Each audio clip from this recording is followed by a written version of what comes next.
என்று நினைத்தவன் அங்கிருந்து வெளியே வந்து 13வது மாடியை சுற்றி பார்த்தான். அங்கும் சில புத்தகங்கள் சுவாரஸ்யமாக தெரிந்தாலும் அவன் ஏற்கனவே கண்டுபிடித்த புத்தகம் போல இல்லை. அந்த லைப்ரரி காற்றில் ஒரு மூலிகை வாசம் கலந்திருக்க, இந்த பழங்கால புத்தகங்களை பாதுகாக்கிறதுக்காக ஹெர்பல்ஸை வச்சு ஏதோ ஏற்பாடு பண்ணியிருப்பாங்க போல இருக்கு நினைத்து கொண்டவன், இப்போதைக்கு இந்த புக்கு போதும், மிச்சம் இருக்கிறதெல்லாம் அப்புறம் பார்த்துக்குவோம் என்று முடிவெடுத்தான். அந்த புத்தகத்தை எடுத்துக்கொண்டு கீழே வந்தவன் அதுவரை சைலண்ட் மோடில் போட்டு வைத்திருந்த தன்னுடைய போனை எடுத்து பார்த்தான். ஹரிஷ் வர லேட் ஆவதால் வீட்டிற்கு கிளம்புவதாக லாவண்யா மெசேஜ் அனுப்பியிருக்க, அதற்கு ரிப்ளை அனுப்பிய ஹரிஷ் அந்த மொத்த லைப்ரரியிலும் இப்போது தான் மட்டுமே இருப்பதை கவனித்தான். அப்போதுதான் தன்னுடைய வாட்சை திருப்பி பார்த்தவன் காலேஜ் டைம் முடிந்து சில மணி நேரங்கள் ஆகிவிட்டதை உணர்ந்தான். வா, டைம் போனதே தெரியல என்று லேசாக தலையில் அடித்து கொண்டவன் வீட்டிற்கு கிளம்பினான். அவன் வீடு வந்து சேர நைட்டு 10 மணிக்கு மேல் ஆகிவிட சந்தனா ஏற்கனவே தூங்கியிருந்தாள். அதனால் அவளை தொந்தரவு செய்யாமல் டைனிங் டேபிளின் மீது இருந்த உணவை சாப்பிட்டவன் அந்த புத்தகத்தை எடுத்துக்கொண்டு நேராக ஸ்டடி ரூமுக்குள் சென்றான். அடுத்த நாள் காலையில் சந்தனா ஹரிஷுக்கு ஃபோன் செய்ய, ஸ்டடி ரூமிலேயே உறங்கிவிட்ட அவன் ஃபோனை எடுக்கவில்லை. அவன் இன்னும் காலேஜிலிருந்து வீட்டுக்கு வரவில்லை என்று நினைத்த சந்தனா அன்று காலையிலேயே லைவ் ப்ரோக்ராம் இருந்ததால் அவசரமாக தியானா மீடியாவில் இருந்த ஸ்டூடியோவிற்கு கிளம்பி சென்றாள். இப்போது ஹரிஷுடன் சேர்ந்து காலேஜுக்கு செல்வதால் அவளால் டிவி புரோகிராமில் தொடர்ச்சியாக பங்கேற்க முடிவதில்லை. அதனால் அவளுடைய வருமானம் குறைய சந்தனாவிற்கு கொஞ்சம் கவலையாக இருந்தது. புரோகிராமை முடித்து தன்னுடைய அறையில் வந்து ஆஸ்வாசமாக உட்கார, அதே நேரத்தில் ஹரிஷும் காலேஜ் போவதற்கு முன்பாக கம்பெனிக்கு வந்துவிட்டு போகலாம் என்று கிளம்பி அங்கே வந்திருந்தான். அவனுக்காக நிக்கிதாவும் சீக்கிரமே வந்திருக்க, தேவையான ஃபைல்களில் கையெழுத்து போட்டவன் கம்பெனி பற்றிய முக்கியமான விஷயங்களை சரிபார்த்து கொண்டான். மீண்டும் ஒரு முறை தியானா மீடியா நஷ்டத்தை நோக்கி போகக்கூடாது என்பதில் ஹரிஷ் உறுதியாக இருந்தான். எல்லாவற்றையும் முடித்துவிட்டு வெளியே வந்த ஹரிஷ் அந்த மெயின் பில்டிங்கில் இருந்து சற்று தள்ளி இருந்த டிவி சேனலின் ஸ்டூடியோவை நோக்கி தயங்கி தயங்கி செல்லும் அந்த உருவத்தை பார்த்து நெற்றியை சுருக்கினான். இவங்க இங்க ஒருவேளை சந்தனாவை பார்க்க வந்திருப்பாங்களோ என்று யோசித்தவன் தனக்கு முன்னால் சென்ற திலகாவை சத்தமின்றி பின்தொடர ஆரம்பித்தான். அங்கே வந்த ஒரு பெண்ணை நிறுத்திய திலகா சந்தனாவை பற்றி விசாரிக்க, ஆஃபீஸ் ஸ்டாஃபான அந்த பெண் ஸ்டூடியோவிற்குள் இருப்பதாக கை காட்டி விட்டு சென்றாள். திலகாவின் முகத்தில் தெரிந்த கள்ளத்தனம் ஹரிஷின் மனதில் உறுத்தலை ஏற்படுத்தியது. இவங்க தோரணியே சரியில்லையே, சந்தனாவும் கொஞ்ச நாளாக இவங்களை பற்றி பேசுறதே இல்லை, என்ன விஷயமா இருக்கும் யோசித்த ஹரிஷ் திலகா ஸ்டூடியோவிற்குள் செல்வதை பார்த்து அவனும் உள்ளே நுழைந்தான். அவனை அடையாளம் தெரிந்தவர்கள் பதறிப்போய் எழுந்து நிற்க கையசைவில் அவர்களை அமர வைத்தான். அதற்குள் சந்தனா இருக்கும் ரூம் எது என கேட்ட திலகா நேராக அங்கு போக ஹரிஷ் அதற்கு பக்கத்தறைக்குள் சென்றான். ஆர்டிஸ்டுகளுக்கான மேக்கப் ரூமாக உபயோகிக்கப்பட்ட அந்த 2 அறைகளுக்கும் இடையில் சின்ன தடுப்பு மட்டுமே இருக்க அந்த பக்கம் பேசுவது அவனுக்கு கிறிஸ்டல் கிளியராக கேட்டது. அங்கிருந்த சேரில் சாய்ந்து உட்கார்ந்தவன் கால்களை முன்னால் இருந்த டேபிளின் மீது தூக்கி போட்டான். அதே நேரத்தில் மறுபக்க அறையில் ஏதோ ஒரு யோசனையில் அமர்ந்திருந்த சந்தனா சடனாக உள்ளே நுழைந்த திலகாவை பார்த்து திடுக்கிட்டாள். என்னம்மா இங்கே வரைக்கும் தேடி வந்திருக்கீங்க, ஏதாவது பிரச்சனையா, அப்பா நல்லா இருக்கார்ல என்று அவள் பதட்டத்துடன் கேட்க திலகா முகத்தில் ஒரு அலட்சியம் தெரிந்தது. அந்த மனுஷனுக்கு என்ன, அவரெல்லாம் நல்லா தான் இருக்காரு, அதை விடு, நான் ஒரு முக்கியமான விஷயம் அதை உன்னை பார்க்க வந்தேன். நீ தான் நம்ம வீட்டு பக்கமே வர்றதில்லையே, தர்ஷினி கிட்ட கேட்டேன், நீ அங்கேயும் இல்லைன்னு சொன்னான். அப்புறம் தான் இந்த டைமில் நீ இங்கே தான் இருப்பேன்னு தெரிஞ்சு வந்தேன். சொல்லிக்கொண்டே போன திலகா ஒரு நிமிடம் பேச்சை நிறுத்தி இடைவெளி விட்டார். ஆமாம், நான் இப்போ தர்ஷினி கூட இல்லை, நீங்கள் தான் அடுத்தவங்க வீட்டில் இருக்கிறது உங்களுக்கு கௌரவ குறைச்சலாக இருக்குன்னு சொன்னீங்களே, அதான் என்னால் யாரும் அவமானப்பட வேண்டான்னு நான் என் ஹஸ்பண்ட் வீட்டுக்கே போயிட்டேன். இப்போ உங்களுக்கு எந்த பிரச்சனையும் இல்லைல்ல? சந்தனாவின் குரல் எந்த உணர்ச்சியும் இன்றி கேட்டது. இங்கே பாரு, அதை பற்றி பேசினா தேவையில்லாமல் நம்ம 2 பேருக்கும் சண்டை தான் வரும். இப்போ உன் ஹஸ்பண்ட் பெருமையை கேட்குற இன்ட்ரெஸ்ட் எல்லாம் எனக்கு இல்லை என்று கடுகடுப்புடன் பேசிய திலகா திடீரென குரலை தாழ்த்தி கொண்டு, எனக்கு கொஞ்சம் அவசரமாக பணம் தேவைப்படுது என்று கேட்டார். அதை கேட்டு ஷாக்கான சந்தனா, அம்மா என்னம்மா பேசிகிட்டு இருக்கீங்க, ஆல்ரெடி நான் வாங்குகிற அமௌண்ட்டில் பாதிக்கு மேலே உங்களுக்கு தான் அனுப்பிட்டுருக்கேன். நான் உங்கள் கூட இல்லைனாலும் நீங்கள் பணத்துக்காக கஷ்டப்படக்கூடாதுன்னு தானே மாதம் மாதம் பணம் அனுப்பிட்டுருக்கேன். இப்போ கூட 2 நாளைக்கு முன்னாடி ஒரு பெரிய அமௌண்ட்டை போட்டு விட்டேனே, நீங்கள் எதுக்கும் உங்கள் அக்கௌண்ட்டில் செக் பண்ணி பாருங்கள். சந்தனா கூற திலகாவின் முகம் மாறியது. ஆமாம், பொல்லாத பணம், நீ போட்ட காசு 2 ஆட்டத்துக்கே பத்தலை என்று திலகா முணங்க, அதை கேட்ட சந்தனா, அம்மா உண்மையை சொல்லுங்கள், நீங்கள் திரும்பவும் சூதாட போகிறீங்களா? ஏற்கனவே நம்ம ஃபேமிலி மற்றவங்கள விட பின்னாடி இருந்ததுக்கு அதான் காரணம். இந்த கொஞ்சம் வருஷமாக தான் அதை விட்டுருந்தீங்க. இப்போ திரும்பவும் ஆரம்பிச்சிட்டிங்களா? அப்போ இவ்வளோ நாள் நான் அனுப்பின பணம் எல்லாம் அதுக்கு தான் போச்சா என்று கோபமாக கேட்டாள். அப்படிலாம் இல்லை சந்தனா, நம்ம குடும்பத்துக்காக நீ ஒருத்தி மட்டுமே உழைக்கிறத பார்த்து எனக்கு ரொம்ப கஷ்டமாக இருந்துச்சு. அதான் இதில் கொஞ்சமாக பணம் போட்டு டபுளாக சம்பாதிச்சா உனக்கு ஹெல்ப்பாக இருக்குமேன்னு நினச்சேன். 1-2 தடவை ஜாக்பாட்டும் அடிச்சது. பட் இன்னும் அதிகமாக ஜெயிக்கலான்னு ஆசைப்பட்டு நான் அதையும் வச்சு விளையாடிட்டேன். இந்த ஒரு டைம் மட்டும் நீ அமௌண்ட் குடிச்சந்தனா, அது வச்சு இது வரைக்கும் நான் விட்ட எல்லா அமௌண்ட்டையும் ஒரே ரவுண்டில் சம்பாதிச்சு காட்டுறேன். அதுக்கப்புறம் நான் உன்னை தொல்லையே பண்ண மாட்டேன்.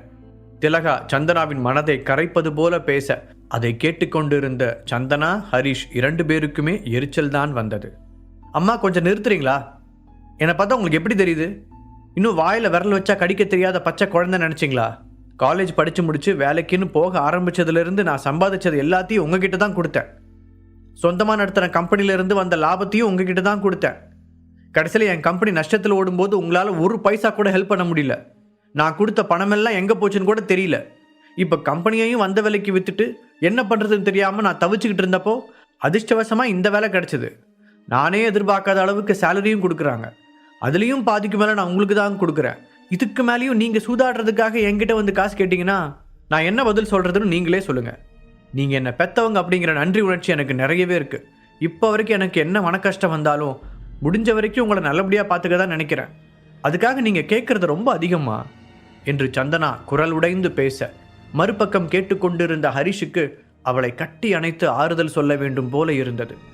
சந்தனா பேசியதை கேட்டு குற்ற உணர்ச்சியில் லேசாக முகம் சுருங்கிய திலகா முகத்தை பரிதாபமாக வைத்து கொண்டார். நீ சொல்கிறதெல்லாம் எனக்கு புரியுது சந்தனா, ஆனால் என்ன பண்ணுறது? இன்றைக்கி நான் கண்டிப்பாக வரேன்னு சொல்லிட்டேன். இப்போ மட்டும் நான் போகலைன்னா என்னோடய லேடிஸ் கிளப் மெம்பர்ஸ் எல்லாம் என்னை ஒரு மாதிரி பேசுவாங்க. ப்ளீஸ் இந்த ஒரு தடவை மட்டும் எனக்காக இந்த உதவியை பண்ணு. அதுக்கப்புறம் சத்தியமாக நான் அந்த பக்கம் தலை வச்சு கூட படுக்க மாட்டேன். இன்றைக்கே கட் அண்ட் ரைட்டாக குட் பை சொல்லிட்டு வந்துடுறேன் என்று திலகா கெஞ்ச சந்தனா இதற்கு மேல் என்ன சொல்லி புரிய வைப்பதென்பது போல சலிப்புடன் அவரை பார்த்தாள். அப்போது சரியாக அவளின் அறை கதவு தட்டப்பட உள்ளே எட்டி பார்த்த அந்த கம்பெனி ஸ்டாஃப் ஒருவர், சந்தனா மேடம், உங்களை பார்க்கறதுக்காக ஏஜே கம்பெனியிலிருந்து அனுராதா மேடம் வந்திருக்காங்க, அவங்கள உள்ள அனுப்பவா என்று கேட்டார். அதை கேட்ட சந்தனா திலகாவிற்கு மட்டுமல்லாமல் மறுபக்கம் அமர்ந்திருந்த ஹரிஷுக்குமே ஆச்சரியமாகத்தான் இருந்தது. சந்தனாவை ஏமாற்றி ஷேர்களை எழுதி வாங்கிய பிறகு அனுராதா அவளை ஒரு ஆளாக கூட மதிக்கவில்லை. அப்படியே கொஞ்சம் கொஞ்சமாக அந்த குடும்பத்தில் இருந்தும் ஒதுக்கிவிட்டார்கள். இப்போது திடீரென்று எதற்காக அவளை பார்க்க வந்திருக்கிறார் என்று புரியாமல் திலகாவும் சந்தனாவும் ஒருவரை ஒருவர் பார்த்து கொண்டனர். என்னதான் இருந்தாலும் இவ்வளவு தூரம் ஆபீஸ் வரை தேடி வந்தவர்களை பார்க்க முடியாது என்று கூறி அனுப்புவது நாகரிகமாக இருக்காது என்று நினைத்த சந்தனா அவர்களை உள்ளே அனுப்பச் சொன்னாள். இப்போ எதுக்கு இவங்க இங்கே வராங்க? அதான் நம்மளை குடும்பத்திலிருந்தே தள்ளி வச்ச மாதிரி தானே நடத்தினாங்க. திலகா ஆத்திரத்துடன் ஏதோ சொல்ல வர, அம்மா ப்ளீஸ் கொஞ்சம் அமைதியா இருங்க, இது நான் வேலை பார்க்குற இடம் என்று திலகாவை கட்டுப்படுத்தினாள் சந்தனா. அப்போது கதவு திறக்கும் சத்தம் கேட்க இருவரும் நிமிர்ந்து பார்த்தனர். அனுராதா முன்னால் வர அவருக்கு பின்னாலேயே வால் பிடித்து கொண்டு கார்த்திக்கும் உள்ளே நுழைந்தான். அதான பார்த்தேன், இந்த ஃபேவரட் பேரன் இல்லாமல் இந்த பாட்டி எங்கேயும் தனியாகவே போக மாட்டாங்களேன்னு அப்பவே நினச்சேன். மனதிற்குள் முணங்கிய சந்தனா அனுராதாவிற்கு மரியாதை கொடுக்கும் விதமாக எழுந்து நின்றாள். வாங்க பாட்டி, என்ன இவ்வளோ தூரம் என்று அவர்களுக்கு இடையில் எதுவுமே நடக்காதது போல சந்தனா இயல்பாக பேச அனுராதா தான் அவளின் முகத்தை நேருக்கு நேர் பார்க்க முடியாமல் சங்கடத்துடன் நெளிந்தார். கொஞ்ச நேரத்திலேயே அதை சமாளித்து கொண்டு, என்ன சந்தனா இப்படி கேட்குற? நான் என்னோட பேத்தியை பார்க்க வரக்கூடாதா என்று நாடகத்தனமாக வசனம் பேசிய அனுராதாவை சின்ன சிரிப்புடன் எதிர்கொண்டாள் சந்தனா. மீண்டும் மீண்டும் அவர்களிடம் பெற்ற ஏமாற்றம் அவளை இப்போது சற்று பக்குவப்படுத்தி இருந்தது. தாராளமாக வரலாம் பாட்டி, உட்காருங்க. அருகில் இருந்த சேரை காட்டிய சந்தனா அவர் உட்கார்ந்த பிறகு தானும் உட்கார்ந்து கொண்டாள். அப்போது வரையிலும் அவள் கார்த்திக்கை பார்த்தது போலவே காட்டிக்கொள்ளவில்லை. அதே ரூமில் இன்னொரு சேரில் உட்கார்ந்திருந்த திலகாவோ தன் மாமியாரை பார்த்து எழுந்து கூட நிற்கவில்லை. சந்தனாவிற்கு அவர்கள் செய்த துரோகம் திலகாவின் மனதில் கசப்பை விதைத்திருந்தது. அனுராதாவிற்கு பின்னால் வந்து நின்ற கார்த்திக் அந்த அறையை மேலும் கீழுமாக பார்த்தான். பரவாயில்லையே சந்தனா, நீங்கள் ஏதோ ஹோஸ்டாக தான் வேலை பார்க்குறேன்னு சொன்னாங்க, அதுக்கே தனி ரூம் எல்லாம் கொடுத்துருக்காங்களா? உனக்கு ஆரம்பத்திலிருந்தே இங்கே ஸ்பெஷல் கவனிப்பாக தான் இருக்குது, ஆனால் அதுக்கு என்ன காரணம்னு தான் எனக்கு தெரிய மாட்டேங்குது என்று வந்த உடனேயே விஷத்தை கக்கினான். சந்தனாவை அந்த வேலைக்கு எடுக்கும் போதே ஹரிஷின் சிபாரிசு என்பதால் நிகிதா அங்கு வேலை பார்ப்பவர்களிடம் அவளை நன்றாக கவனித்துக் கொள்ளும்படி சொல்லி வைத்திருந்தாள். அதனால் சந்தனாவிற்கு எப்போதுமே அங்கு தனி மரியாதை கிடைக்கும். அதே சமயம் அவளுடைய வேலையும் நேர்த்தியாக இருக்க நிகழ்ச்சி நல்ல ஹிட் அடித்தது. அதுவும் அந்த மரியாதைக்கு கூடுதல் காரணமாக அமைந்தது. ஆனால் கார்த்திக் இப்போது அதை வேறு மாதிரியாக திரித்து பேச சந்தனா அவனை முறைத்தாள். மறு அறையில் இருந்த ஹரிஷோ கோபத்தில் கை முஷ்டிகளை முறுக்கினான். ஆமா கார்த்திக், எல்லாரும் ஒன்ன மாதிரியே பணத்துக்கு மட்டும் மரியாதை கொடுக்குறவங்களா இருக்க மாட்டாங்கல்ல. அவங்க என்னோட திறமையை மதித்து அதுக்கான மரியாதையை கொடுக்குறாங்க. இதில் உனக்கு ஏதாவது பிரச்சனையா என்று முகத்தில் அடித்தது போல கேட்டாள் சந்தனா. கடைசியாக ஏஜே கம்பெனியின் ஆஃபீஸ் ரூமில் வைத்து சந்தித்த போது பேச முடியாமல் திணறியவள் இப்போது தெளிவாக கணீர் என்று பேசியதைக் கண்டு கார்த்திக்கின் முகம் சுருங்கியது.